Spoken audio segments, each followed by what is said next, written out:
आप सभी को मेरा प्रणाम। मैं अनिल कौशिक, गणित अध्यापक, राजकीय मॉडल संस्कृति वरिष्ठ माध्यमिक विद्यालय सांगी रोहतक से।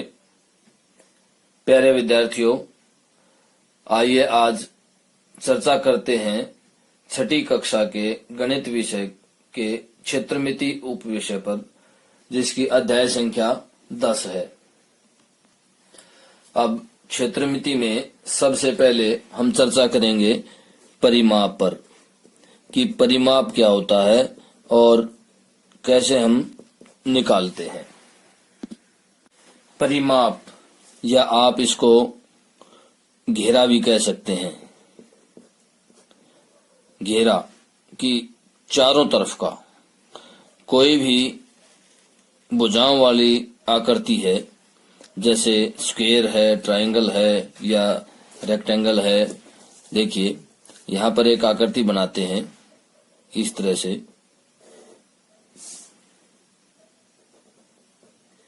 इस तरह से हमने एक आकृति बनाई। अब इसमें परिमाप कैसे ज्ञात करेंगे आप? ये है 5, ये 4, ये 2 है। तो इसका परिमाप या घेरा क्या होगा? देखिए, परिमाप से क्या समझते हैं? जब किसी भी आकृति को, वो रेखाखंडों से बनी आकृति होनी चाहिए, जब हम किसी भी आकृति के एक बिंदु से उसकी बाउंड्री के ऊपर से चलते हैं और उसका कुल योग जो है करते हैं, तो क्या कहलाता है? परिमाप कहलाता है। आप एक तरह से बाउंड्री, लेंथ ऑफ बाउंड्री या बाउंड्री की लंबाई भी आप एक तरह से आप परिमाप समझ सकते हैं। अब आपके सामने स्क्रीन पर एक चित्र और दिखाई दे रहा है। ये एक स्क्वायर है। ये इस तरह से एक स्क्वायर है। आप ध्यान से देखिए कि इसका परिमाप कैसे होगा। हम यहां से चलना शुरू करते हैं, ये इस तरह से, ये, और सभी जो भुजाएं हैं या जो रेखाखंड हैं उनका सबका जोड़ करते हुए वापस उसी बिंदु पर आ जाते हैं। तो ये क्या कहलाता है? परिमाप कहलाता है। अगर ये 4 है, ये भी 4 है, तो इसका परिमाप क्या होगा? तो इस आकृति का परिमाप क्या होगा? 4 को, सब 4 को क्या कर दें? जोड़ दें। तो क्या आ जाएगा? 16 यूनिट, 16 यूनिट इसका क्या आ जाएगा? परिमाप आ जाएगा। तो इस तरह से आप परिमाप को अच्छी तरह से समझ पाए होंगे। अब हमारा अगला टॉपिक है आयत का परिमाप। तो आयत का परिमाप समझने से पहले हमें आयत को समझना होगा कि आयत क्या होती है। जैसा कि आपको स्क्रीन पर जो चित्र दिखाई दे रहा है वो एक आयत का चित्र है। आप पिछली कक्षा में भी आयत के बारे में पढ़ चुके हैं। अब यहाँ थोड़ी सी चर्चा करते हैं। आयत क्या होता है? आयत की जो सम्मुख भुजाएं हैं वो एक दूसरे के क्या होती हैं? बराबर होती हैं। तो इस तरह से ये सम्मुख भुजाएं क्या है? बराबर है। ये ए, बी, सी और डी। तो यहाँ पर आयत की क्या क्या बराबर है? देखिए, आप पहले आयत समझिए, आयत के परिमाप से पहले, कि आयत में क्या क्या होता है। ए बी किसके बराबर दी गई है? ए बी सी डी के बराबर। और ए डी किसके बराबर है? B C. और प्रत्येक कोण 90 डिग्री का होता है। मैं प्रत्येक कोण इसलिए कह रहा हूं कि एक कोण से भी हमारा काम चल जाता है, लेकिन विद्यार्थी को अच्छी तरह से समझ में आना चाहिए। एक कोण कह देने से विद्यार्थी को ये समझ नहीं आता कि जो दूसरे 3 मतलब और जो 3 कोण बाकी बच गए वो कितने के होंगे। तो यहाँ पर अगर प्रत्येक कोण बच्चे को यूं बताया जाता है कि हाँ, प्रत्येक कोण 90 डिग्री का होता है, तो वो आसानी से समझ पाता है। तो आप सभी इस चीज की तरफ ध्यान दें विद्यार्थियों, कि प्रत्येक कोण इस आयत का 90 अंश का होता है। मतलब कोण ए, कोण बी और कोण सी, कोण डी कितने का है? 90 डिग्री का। अब आपके सामने आयत अच्छी तरह से चर्चित हो चुका है, आपको बहुत अच्छी तरह से समझ में आया होगा। अब आइए परिमाप पर चलते हैं कि आयत का परिमाप कैसे निकालते हैं। तो देखिए, जैसा कि आपको आयत के परिमाप से पूर्व बताया गया था कि आप कोई भी भुजाओं वाली आकृति हो, उसके किसी बिंदु से भी आप चलना शुरू कर दीजिए और सभी भुजाओं को जोड़ते जाइए। इसमें आयत का परिमाप क्या होगा, देखिए इस आयत का यहां से यहां तक जाएंगे तो ए बी आएगा, उसके बाद यहां से यहां तक क्या आ जाएगा, बी सी आएगा, उसके बाद यहां से यहां तक सी से डी तक जाएंगे तो क्या दूरी होगी, सी डी, और डी से ए तक जाएंगे तो क्या दूरी बनी, ए डी या डी ए। तो इस तरह से सभी भुजाओं का जोड़ हमारे पास क्या आया है, आयत का परिमाप। क्या है हमारे पास, आयत का परिमाप। अब ध्यान से देखिए, अगर इसी आयत का परिमाप मैं इस तरह से लिखूं कि ये 10 सेंटीमीटर है, तो ये भी कितनी होगी, 10 सेंटीमीटर, और ये है 5 सेंटीमीटर, तो ये भी कितनी होगी, यहां से यहां तक चौड़ाई भी कितनी होगी इसकी, 5 सेंटीमीटर। तो अब इस आयत का परिमाप कैसे निकालेंगे, तो ध्यान से देखिए, यहां पर इस आयत का परिमाप कैसे निकालेंगे। बिल्कुल आपके सामने जो लिखा हुआ है स्क्रीन पर, उसी के हिसाब से A B 10 centimetre, B C 5 centimetre, फिर सी डी 10 सेंटीमीटर और ए डी 5 सेंटीमीटर। तो इस तरह से 10, 20, 20 और 10, 30, तो 30 सेंटीमीटर क्या आया इस आयत का परिमाप। इस आयत का परिमाप हमने निकाला। तो इस तरह से हम आयत के परिमाप को सीखेंगे और क्वेश्चंस को निकालेंगे। यहां तक तो हमने सीखा कि आयत का परिमाप कैसे निकलता है। अब थोड़ी चर्चा आयत के परिमाप के जो फार्मूला है उस पर भी करते हैं कि फार्मूला कैसे बना। तो देखिए, हम यहां से नीचे आते हैं कि हमने चारों भुजाओं का जोड़ आयत का परिमाप के रूप में लिया कि आयत का परिमाप अगर हम निकालते हैं,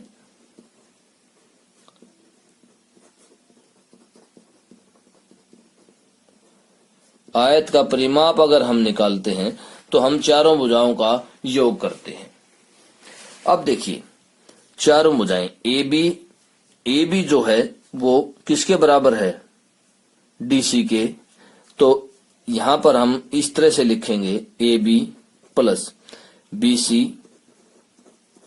अब सी डी की जगह मैं वापस क्या लिख रहा हूं, ए बी लिख रहा हूं, क्योंकि ए बी और सी डी या डी सी बराबर हैं। और इसी तरह से ए डी किसके बराबर है, बी सी के, तो यहां भी क्या लिख देते हैं, बी सी लिख देते हैं। अब देखिए फार्मूला कैसे बनेगा, ध्यान से देखिए कि 2 ए बी जमा 2 बी सी, यहां से 2 कॉमन अगर हम ले लेते हैं तो क्या आ जाएगा, ए बी जमा बी सी। और यही तो फार्मूला है। ए बी क्या है हमारे पास, ए बी क्या है, लंबाई। यहां पर ए बी क्या है, लंबाई है, ए बी लंबाई है, और बी सी क्या है, चौड़ाई, आयत की चौड़ाई। तो ध्यान से देखिए, यहां पर आयत का परिमाप कैसे निकलेगा, 2 ए बी क्या है हमारे पास, लंबाई, जमा बी सी क्या है, चौड़ाई। तो ये आयत के परिमाप का फार्मूला आ गया हमारे पास कि अगर लंबाई और चौड़ाई आयत की दे रखी हो और हमें परिमाप निकालना है तो दोनों को जोड़कर उसको कितने से गुणा कर दिया जाए, 2 से गुणा कर दिया जाए, तो क्या आ जाएगा हमारे पास, आयत का परिमाप। आइए करते हैं सम आकृतियों का परिमाप। सम आकृतियों के परिमाप पर चर्चा करते हैं। सम आकृतियों के परिमाप से हम पहले सम आकृतियों पर चर्चा करते हैं कि सम आकृतियां क्या होती हैं। सम आकृतियां, देखिए आपको जो स्क्रीन पर एक आकृति दिखाई दे रही है, इसको त्रिभुज कहा जाता है। 3 भुजाएं हैं इसमें। अब ये सम आकृति कैसे है? क्योंकि इसकी तीनों भुजाएं जो हैं वो क्या है, बराबर हैं, समान हैं। तो इस तरह से जब किसी भी आकृति की सभी भुजाएं समान हो तो वो क्या कहलाती है, सम आकृति कहलाती है। उसके कोण भी बराबर होते हैं। जब सभी भुजाएं समान होंगी तो सभी कोण भी क्या होने चाहिए, बराबर होते हैं। तो सम आकृतियां कहलाती हैं। अब आइए सम आकृतियों का परिमाप कैसे निकालते हैं। तो देखिए ये एक त्रिभुज है, इसकी सभी भुजाएं 4 सेंटीमीटर की हैं, इस तरह से। तो सम आकृतियों का परिमाप कैसे निकाला जाता है? तो इसका परिमाप निकालने के लिए हमें क्या करना पड़ेगा, देखिए सभी का जोड़ करना पड़ेगा, मीन्स 12 सेंटीमीटर। अब ये 12 सेंटीमीटर कैसे आया? अगर हम एक भुजा को, 3 भुजाएं हैं, 3 को हम एक भुजा की लंबाई से गुणा कर देते हैं तो भी क्या आ जाएगा हमारे पास, 12 सेंटीमीटर। तो इस तरह से हम क्या देखते हैं कि समबाहु त्रिभुज, ये क्या है, समबाहु त्रिभुज है, सभी भुजाएं समान हैं। तो समबाहु त्रिभुज का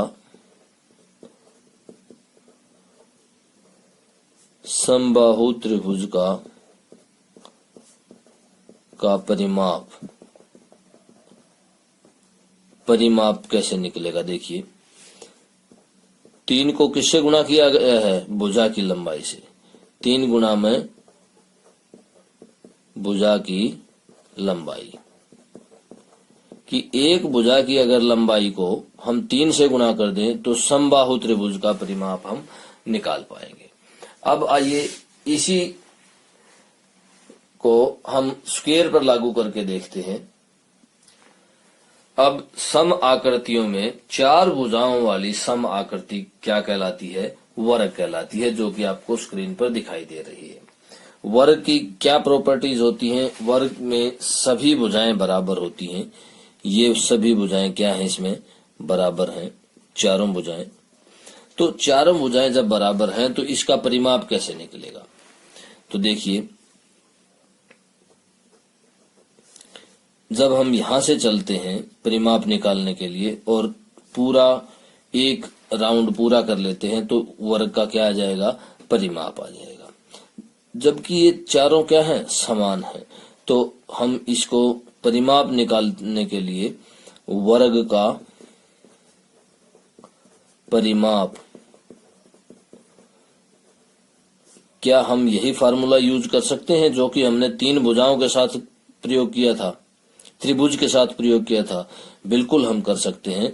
तो देखिए 4 गुणा भुजा की लंबाई, एक भुजा की लंबाई को अगर हम 4 से गुणा कर देते हैं तो क्या आ जाएगा, वर्ग का परिमाप आ जाएगा। तो इस तरह से हमने देखा कि सम आकृतियों का परिमाप कैसे निकलता है, कि जितने भी भुजाओं वाली आकृति है उसको हम एक भुजा की लंबाई से अगर गुणा कर देते हैं तो उस आकृति का परिमाप निकलाएगा। आइए अब 10.1 प्रश्नावली का पहला सवाल करते हैं। नीचे दी हुई आकृतियों का परिमाप ज्ञात कीजिए।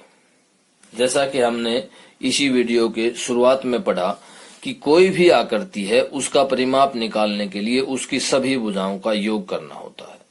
तो ए पार्ट में हमें क्या दिया गया है, एक चतुर्भुज दी गई है, 4 भुजाएं हैं, 1 2 3 4। एक चतुर्भुज दी गई है और उसका परिमाप निकालना है, जबकि उसकी सभी भुजाओं की लंबाई दी गई है। तो देखिए जब हम यहाँ से इस बिंदु से चलना शुरू कर देते हैं या यहाँ से चलना शुरू करते हैं तो यहाँ से 1 सेंटीमीटर दूरी तय की, 1 और 2 ये 3, 3 और 4 7, 7 और 5 12। वापस हम उसी बिंदु पर आ गए तो पूरा जो टोटल लंबाई है सभी भुजाओं की जोड़ करके वो कितनी आ गई 12। तो इस तरह से इस आकृति का परिमाप कितना आएगा 12 आएगा। अब आपको स्क्रीन पर एक और आकृति दिखाई दे रही है, ध्यान से देखिए। इसमें भी इसी तरह से परिमाप निकलेगा। ये भी एक चतुर्भुज है। यहां से चलते हैं 40, फिर 35 जोड़ेंगे, फिर 23 जोड़ेंगे और फिर 35 जोड़ेंगे। तो सब का जोड़ करके हम क्या दिखाएंगे कि इस आकृति का परिमाप निकलेगा। इसी तरह से इसका भी परिमाप सभी भुजाओं का जोड़ करने से निकल जाएगा। अब आइए एक छोटा सा एग्जाम्पल और लेते हैं। प्यारे विद्यार्थियों, आपको स्क्रीन पर एक एरो की आकृति दिखाई दे रही है। अब इस आकृति का परिमाप कैसे निकालेंगे, तो ध्यान से समझना। मैंने जैसा कि पूर्व में बताया गया था, इसी वीडियो में शुरुआत में बताया था कि कोई भी आकृति है, आप उसका परिमाप निकालने के लिए एक बिंदु से चलना शुरू कीजिए, उसकी बाउंड्री पर चलना शुरू कीजिए और बाउंड्री में जितनी भी भुजाएं हैं सभी का जोड़ करते जाइए। तो ध्यान से देखिए, अगर हम यहां से चलते हैं, इस बिंदु से चलते हैं, तो यहां तक 4 सेंटीमीटर, ये 0.5 मतलब 4.5। यहां से यहां तक ये कितना हो जाएगा, ये है 2.5। 4.5 यहां तक हो गया था। अब क्या आएगा, 2.5 और जुड़ जाएगा उसमें। तो 4.5 में 2.5 अगर हम जोड़ते हैं तो 7 आ जाएगा। यहां तक 7 सेंटीमीटर हो गया। अब 7 सेंटीमीटर में यहां तक जोड़िए, कितना जुड़ेगा 2.5। तो 7 में 2.5 जब जोड़ेंगे तो क्या आ जाएगा 9.5। अब 0.5 फिर यहाँ ये है, ये 0.5। तो 9.5 में 0.5 जोड़ते हैं तो यहां तक कितना हो जाएगा 10। अब ये 4 सेंटीमीटर फिर है, 10 और 4 14 है, 14 और 1 ये 15 है। तो टोटल इसका जो परिमाप है, इस आकृति का परिमाप कितना आ जाएगा, इसका परिमाप आएगा 14 सेंटीमीटर। 14 सेंटीमीटर यहां तक हो गया। अब 1 सेंटीमीटर और बचता है, यहां तक, यहां से यहां तक 1 सेंटीमीटर और बच गया। तो वहीं वापस हम पॉइंट पे आते हैं, तो टोटल का जो जोड़ आएगा वो कितना आएगा 15 सेंटीमीटर आएगा। तो इस आकृति का परिमाप, इस एरो का परिमाप जो है वो कितना आएगा 15 सेंटीमीटर आएगा।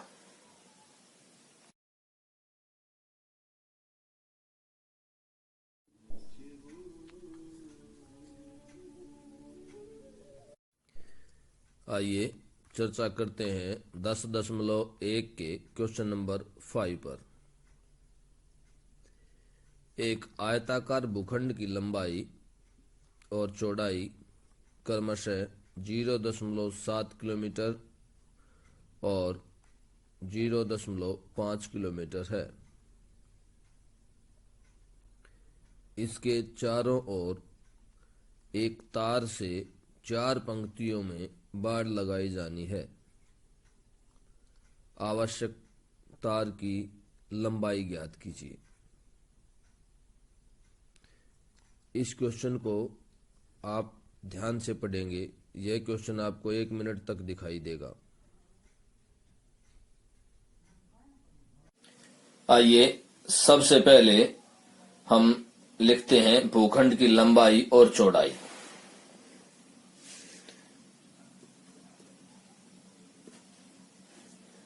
भूखंड की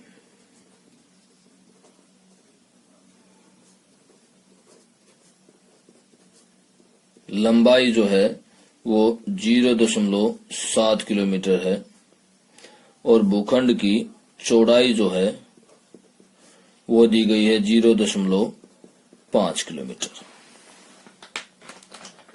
अब हमें निकालना क्या है,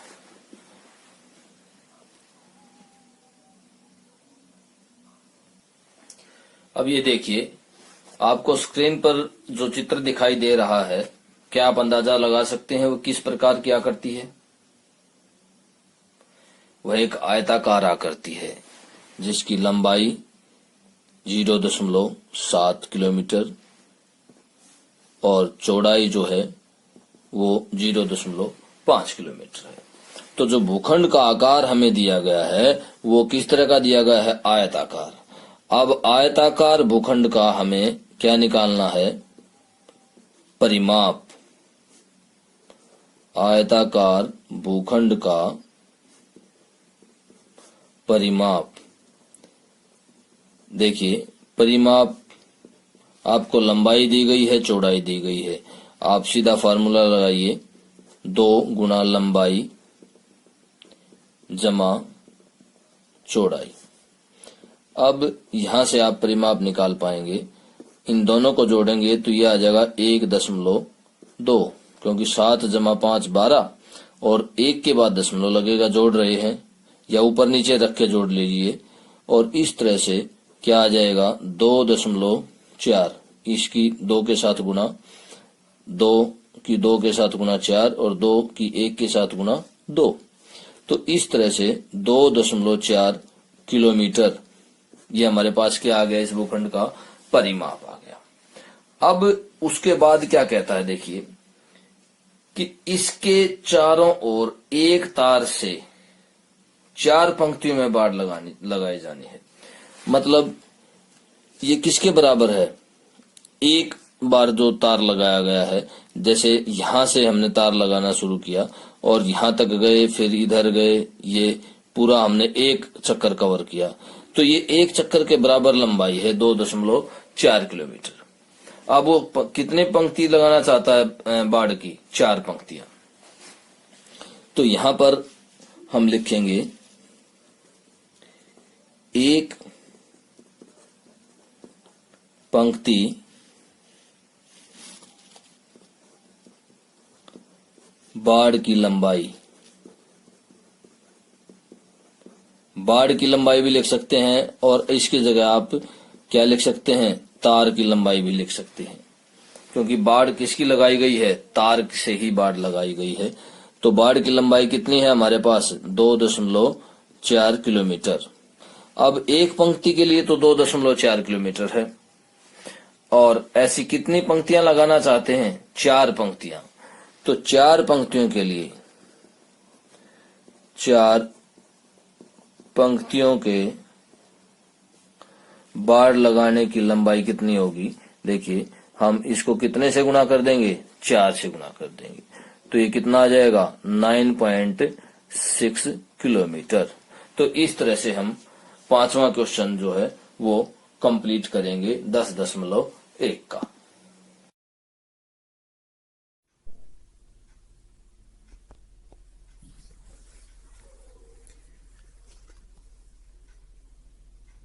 प्रश्न संख्या 7, एक्सरसाइज 10.1। एक त्रिभुज का परिमाप ज्ञात कीजिए जिसकी भुजाएं 10 सेंटीमीटर, 14 सेंटीमीटर तथा 15 सेंटीमीटर हैं। एक बार फिर रिपीट करते हैं। एक त्रिभुज का परिमाप ज्ञात कीजिए जिसकी भुजाएं 10 सेंटीमीटर, 14 सेंटीमीटर तथा 15 सेंटीमीटर हैं।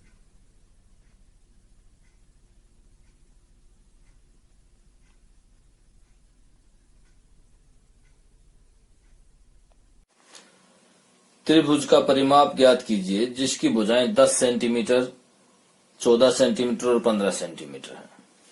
अब त्रिभुज की भुजाएं क्या क्या दी गई हैं? देखिए,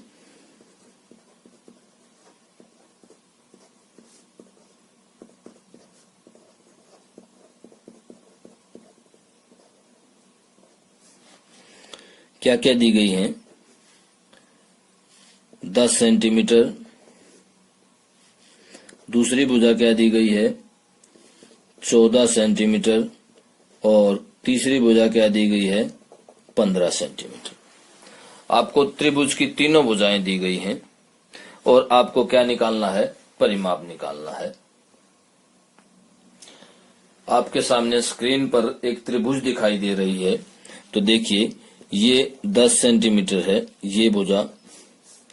ये भुजा 15 सेंटीमीटर है और ये भुजा 14 सेंटीमीटर है।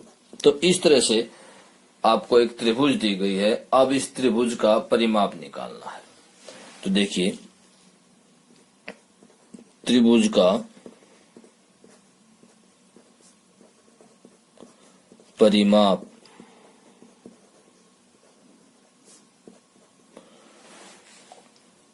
जैसा कि आपको पहले बताया जा चुका है कि कोई भी आकृति भुजाओं वाली आकृति हो, उसका अगर परिमाप निकालना है, आप किसी एक बिंदु से चलना आरंभ करें उसकी बाउंड्री पर, यहां से गए तो 15 सेंटीमीटर, प्लस फिर यहां से यहां गए, इस बिंदु से इस बिंदु तक गए, या आप इसको नाम दे दीजिए ए, बी और सी। आप ए बिंदु से बी बिंदु तक गए तो आपने कितनी दूरी तय की? 15 सेंटीमीटर, जो कि हमने लिख दिया है। उसके बाद बी बिंदु से सी बिंदु तक गए तो कितनी दूरी तय की? 14 सेंटीमीटर। उसके बाद सी से ए बिंदु पर वापस उसी बिंदु पर आए तो आपने कितनी दूरी तय की? 10 सेंटीमीटर। अब कुल दूरी कितनी तय की आपने? देखिए, 15 और ये 14, ये 29 हो गए। 29 और 10 39। तो इस तरह से आपने 39 सेंटीमीटर दूरी तय की, जो कि त्रिभुज का क्या है? परिमाप है।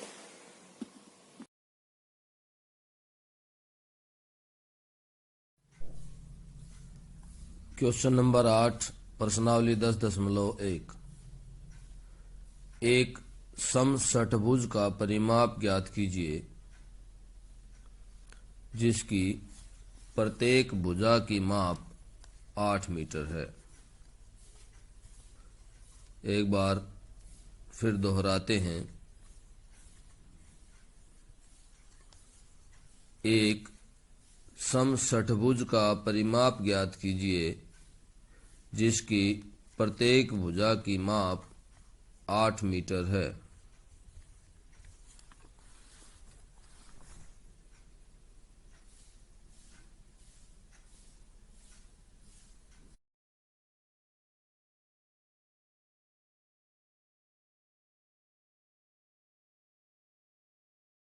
देखिए, क्वेश्चन नंबर 8 में एक समषटभुज दी गई है जिसकी प्रत्येक भुजा की माप 8 सेंटीमीटर है।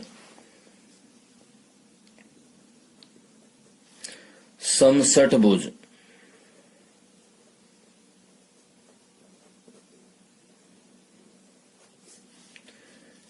की भुजा की लंबाई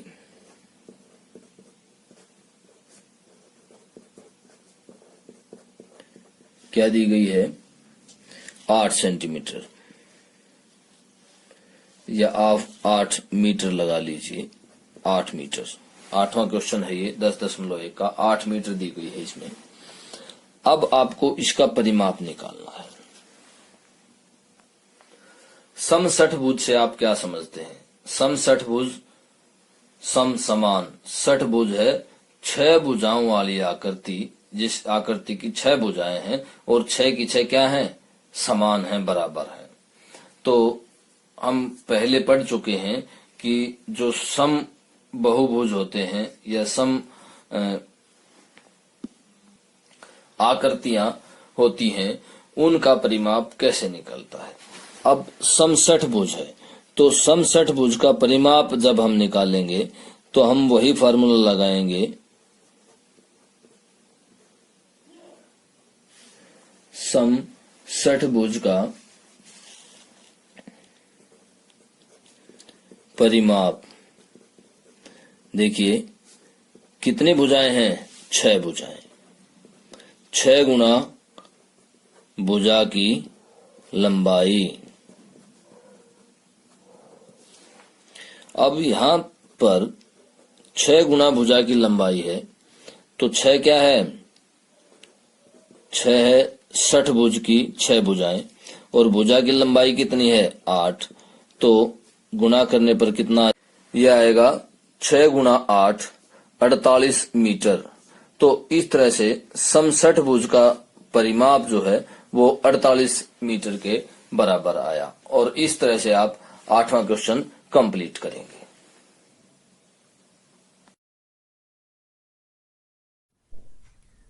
आइए चर्चा करते हैं प्रश्न संख्या 14 प्रश्नावली 10.1।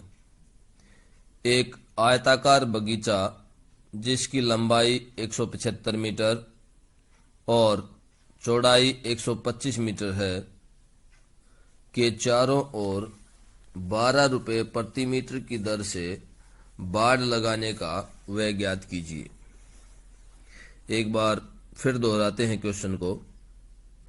एक आयताकार बगीचा जिसकी लंबाई 175 मीटर और चौड़ाई 125 मीटर है के चारों ओर 12 रुपये प्रति मीटर की दर से बाड़ लगाने का व्यय ज्ञात कीजिए।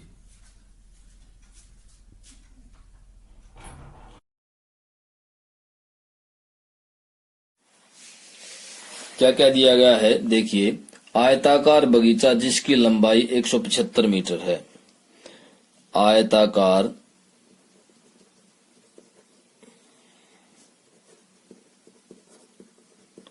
बगीचे की लंबाई कितनी दी गई है? 175 मीटर।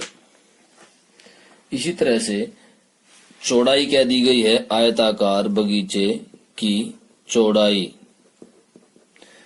दी गई है 125 मीटर। आपको स्क्रीन पर एक आयताकार बगीचा दिखाई दे रहा है जिसकी लंबाई 175 मीटर है और ये भी क्या है? 175 मीटर है लंबाई, और चौड़ाई कितनी है? 125 मीटर। तो ये भी क्या है? 125 मीटर। तो इस तरह से आपके सामने एक आयताकार बगीचा है। अब हमें क्या निकालना है? आयताकार बगीचे का परिमाप निकालना है। तो देखिए, आयताकार बगीचे का परिमाप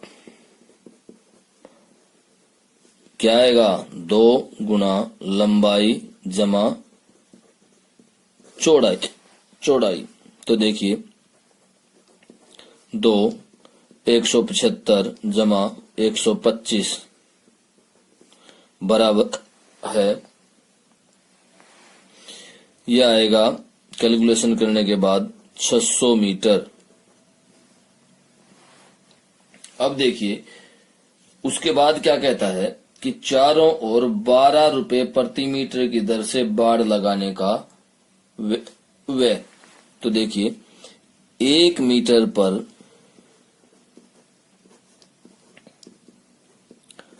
बाड़ लगाने का व्यय कितने रुपए? 12 रुपये। अब हमारे पास टोटल कितने मीटर हैं? 600 मीटर। अब 600 मीटर पर बाड़ लगाने का व्यय कितना आएगा? हम 12 को 600 से गुणा कर देंगे तो कितना आ जाएगा? 7200 रुपये। कितना आएगा? 7200 रुपये। तो इस तरह से हम 10.1 का 14वां क्वेश्चन कंप्लीट करेंगे।